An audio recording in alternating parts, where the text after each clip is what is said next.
Michael Nagy here with Jiggy Jag TV and DiscoveringBands.com. And for everyone watching right now, if you can share this video on my channel and help support the awesome bands I feature. And today I'm here with Ari Mason. Now you want to start off and tell us a little about your musical background? I'm having some technical difficulties. Okay.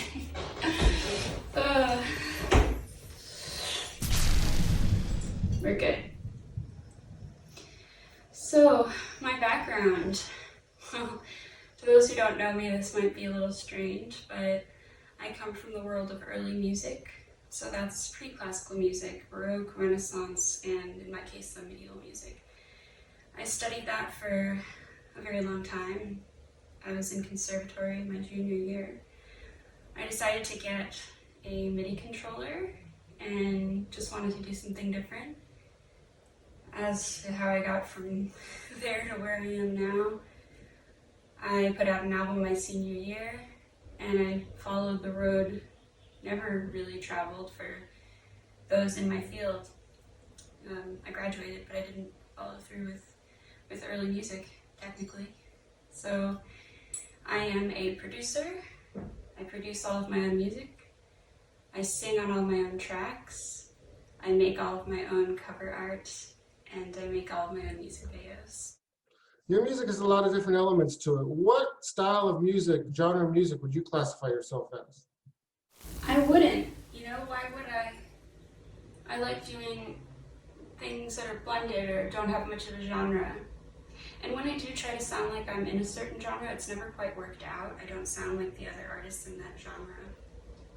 So I think if I were to venture as to why, it's because I was doing this very specific thing for very long. I was highly specialized at a young age. And then I very quickly deviated to this other thing, very different thing. My brain, though, stayed in the other space. That's where it lives. It's on that planet, the early music planet. And I've continued to look through that lens to do what I'm doing now. I think it's just always going to be that way. So the reason that I can dabble in all these things may be because of that. My production, my voice, and my approach are all tied to that. And they're all tied together, and that's what makes what you hear. But the songs that are truest to myself, I would say they really are very difficult to classify, in my opinion. Pangea or Money Shot would be good examples of that. Money Shot. Come on, I'll show you.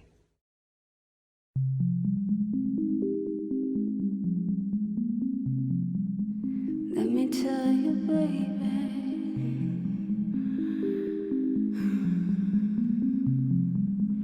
Let me tell you, baby, my mind is on you all the time. Dreaming of when you said you're mine. Wake up to come shots on my phone. Glad you're thinking of me when you're alone.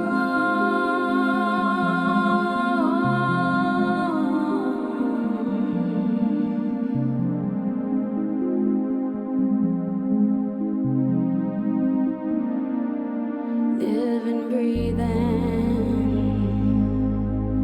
apocalypse, dynamite.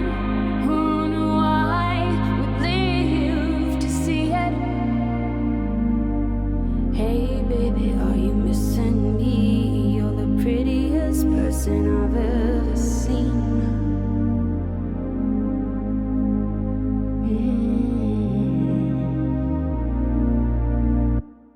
My mind is on you all the time. Dreaming of when you said you're mine. Wake up to come shots on my phone. Glad you're thinking of me when you're alone.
What are you currently working on?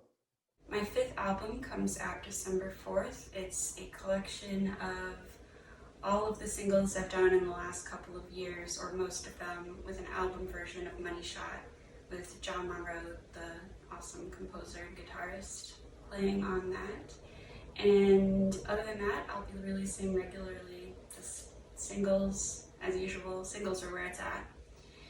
And I'm working on a 2nd volume of Musica Lunae, which was my Renaissance album that I released in 2017.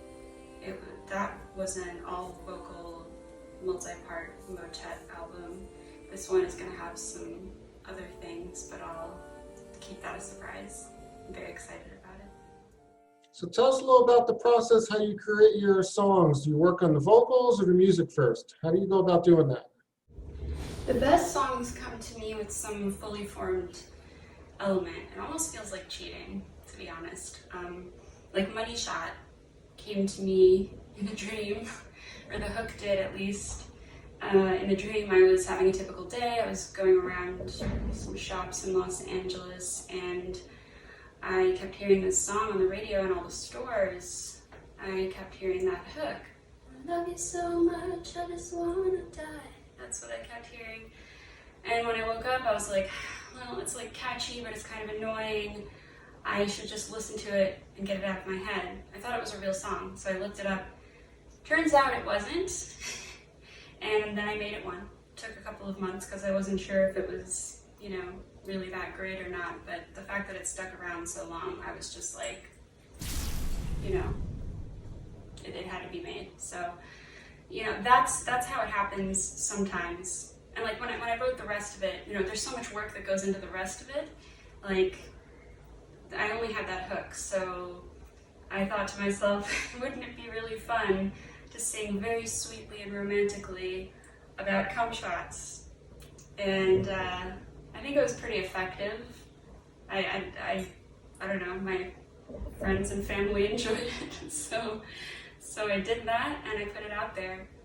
And all of it, though, is this greater commentary on what we're going through right now and how it affects us, that we're so disconnected from each other, but we have this technology. I think it's very interesting that during the Spanish flu, they didn't have Tinder, they didn't have messaging, but we have that now. We're taking it for granted, but we're also, it's affecting us a certain type of way. Things can go from 0 to 100 in relationships very quickly when it's all online. So, whether that's good for us or not as human beings, as a species, I can't say, but I find it interesting and I find it funny. That's not always how it goes, though.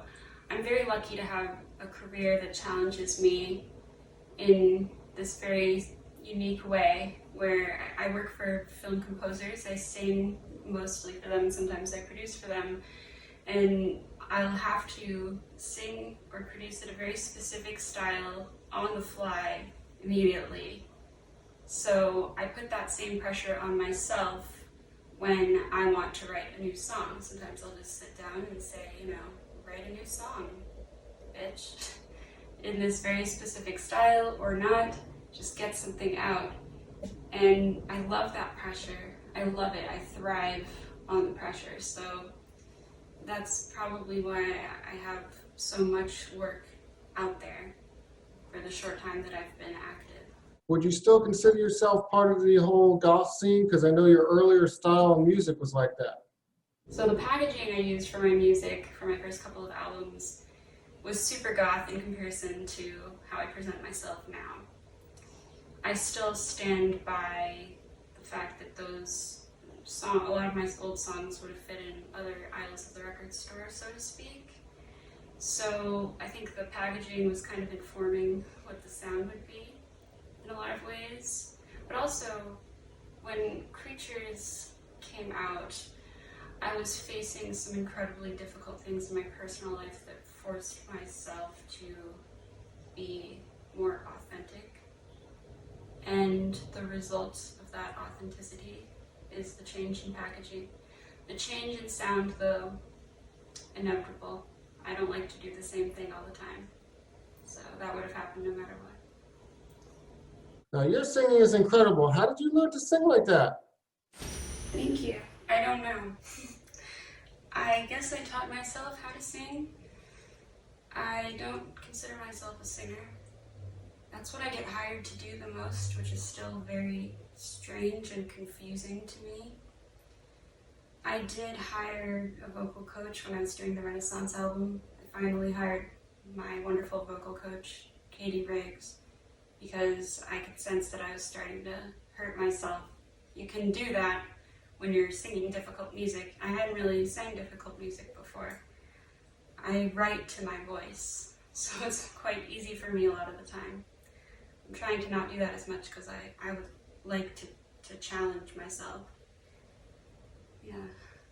Something I'll add, just because I was speaking to my friend about it the other day. She thought it was interesting, is that what I learned, the main thing I learned in conservatory, is that if you have a natural affinity towards something and you're talented at something, if you work hard enough at it, you can become a master at that thing. Not saying that I was a master at viola da gamba. I wasn't. But I witnessed it happen.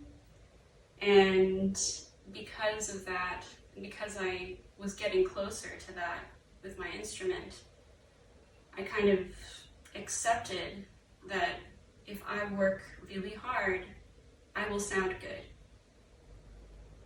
So if you're good at something, you can get great at it. You just have to put in the work. But to answer your question, I taught myself how to sing. Yes. You seem very confident in expressing your desires and sexuality, especially in your videos. How have you been able to be so comfortable with doing that? My videos are actually not indicative of my desires or sexuality. And in my lyrics, I'll discuss whatever, because why not, including sex. But I'd love a chance to talk some more about my videos and my cover art and my visual art. I have 13 videos that are available to view, and I edited all but one, which was animated by the brilliant Ari Mason, who's also an incredible musician, by the way. And 8 of them I shot completely by myself alone in my apartment for the most part when I lived in a studio. I don't have the best eye necessarily, and I'm not a professional videographer or video editor, but I love doing it so much. I love illustrating my songs, and that's what they do. And in terms of my cover art, I've been doing collage for a very long time, and I only recently, in the last couple of years, I think, a few years, I've decided to start doing that for my cover art. I just love that I can put myself in whatever world I want to. It's really fun. How have you handled the whole quarantine time? Well, it's been a lot of this. I'm sure you can relate. Do you think you'd take part in doing any the virtual shows that artists have been doing lately? I don't have any plans to do that, nor do I have the equipment or the space that's necessary when you do a live show, a full live show. But I would be willing to do a live performance that's pre-recorded of all the songs from my album that's coming up. That might be fun. And I would broadcast on Twitch again while I'm producing. I've done that before, and that was super fun. So I would do that again, yeah. Oh, it's okay, guys. I got this one.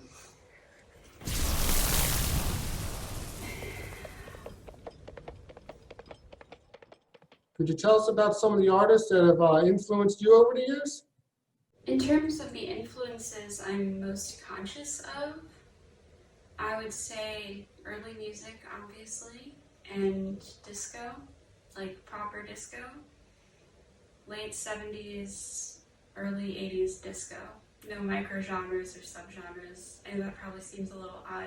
I feel like once I say that, you'll start hearing it everywhere. But yeah, if I were to name drop some like early music I've been listening to lately, Monteverdi, Barbara Strozzi, Grandi, Capricornus, Saint-Colombe, Morin-Marais. What else? Hildegard, Verdelho, Palestrina, always. Yeah, but I feel like what I'm more in tune with, more than my influences, is what inspires me. And I'm inspired by everything I hear. I listen to so many different things, like so many different genres. I love like Portuguese fados and flamenco and French yeye music. I love, everything that's coming out, I'll listen to it. So if I were to name artists I've been listening to in the last couple of days or something, like Diana Ross is my favorite singer. I love the Pointer Sisters. I grew up on like Motown and classic rock, so like Smokey Robinson and like Fleetwood Mac and The Doors, and Françoise Hardy and Serge Gainsbourg, and Charlotte, his daughter, Charlotte Gainsbourg. Although she does different things, she worked with like Beck, and he does more electronic stuff. But yeah, I mean, I could go on forever, but I won't. In terms of the disco though, I could talk about that absolutely forever. I even took a private reading when I was in school just on disco that turned into a private reading on the Bee Gees. Love the Bee Gees. I love Chic, Nile Rodgers, and Bernard Edwards, and they were responsible for a lot of albums of that era that you probably would be surprised that they did. And like David Bowie. Grace Jones has influenced me and inspired me more than probably most. This seems kind of random maybe, but if you get into her stuff, you'll be like, oh, okay. So yeah, that's what I like. Oh, hello.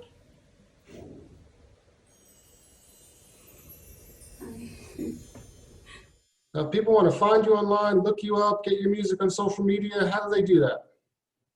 Should I do a Vanna White?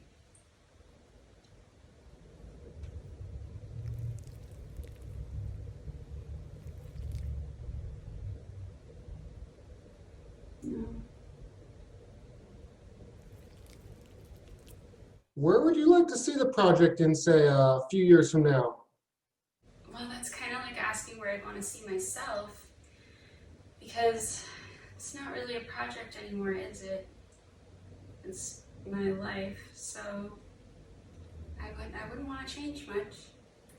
I love where I'm at. I mean, I'm the luckiest person ever. I get to work with my favorite composers as a day job, and then I have my solo project, and I can do whatever I want with it. It's great. And one of the coolest things has been the response. Even if my audience is small, they're so lovely.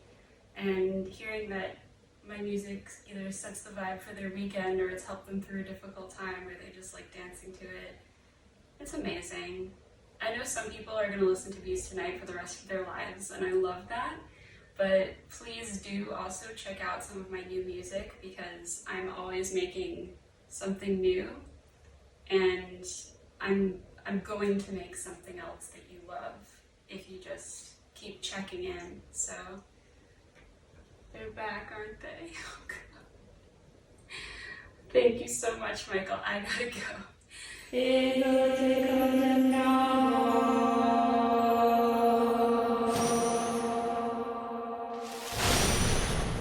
Well, it's good talking with you, and everyone look her up.